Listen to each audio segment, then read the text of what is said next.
కార్తీక దీపం సీరియల్ మరియు big boss షోల ద్వారా పేరు తెచ్చుకున్న నటి శోభా శెట్టి, తాజాగా సోషల్ మీడియా నుండి విరామం ప్రకటించడంతో ఆమె అభిమానులు ఆందోళన చెందుతున్నారు.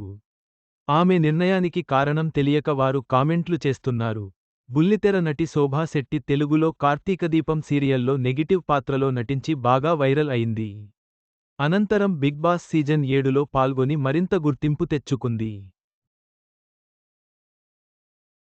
బిగ్ బాస్ నుంచి బయటకు వచ్చాక పలు సీరియల్స్, షోస్ చేస్తున్న శోభా శెట్టి కన్నడ బిగ్ బాస్లో కూడా పాల్గొని ఆరోగ్య సమస్యలతో మధ్యలోనే బయటకు వచ్చేసింది. తాజాగా శోభా శెట్టి, నేను కొన్ని రోజులు సోషల్ మీడియా నుంచి బ్రేక్ తీసుకుంటున్నాను థాంక్యూ అంటూ ఇన్స్టాగ్రామ్లో పోస్ట్ చేసింది. దీంతో ఎందుకు, ఏమైంది, ఏం జరిగింది అంటూ ఆమె ఫ్యాన్స్, పలువురు నెటిజన్లు ఆమె పోస్ట్ కింద కామెంట్స్ చేస్తున్నారు. రెగ్యులర్గా సోషల్ మీడియాలో యాక్టివ్గా ఉంటూ ఫోటోలు, వీడియోలు పోస్ట్ చేసే శోభా శెట్టి ఎందుకని సోషల్ మీడియా నుంచి బ్రేక్ తీసుకుంటుందో, ఏం జరిగిందో అని తెగ ఆలోచిస్తున్నారు ఆమె అభిమానులు. ప్రభాస్కి నేను ఆఫర్ ఇచ్చా. అతనే సెలెక్ట్ చేసుకున్నాడు. ఆ విషయంలో ప్రభాస్ని ఇబ్బంది పెట్టాను. ఇక శోభా శెట్టి ఇప్పటికే మరో నటుడు, తన ప్రియుడు యశ్వంత్ని ఎంగేజ్మెంట్ చేసుకుంది.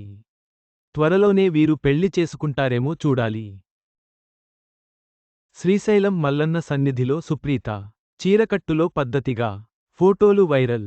శోభా శెట్టి సోషల్ మీడియా విరామం తర్వాత తన అభిమానులకు త్వరలోనే వివరణ ఇస్తుందని ఆశిద్దాం. ఆమెకు అభిమానుల నుండి మంచి ఆశీస్సులు లభించాలి.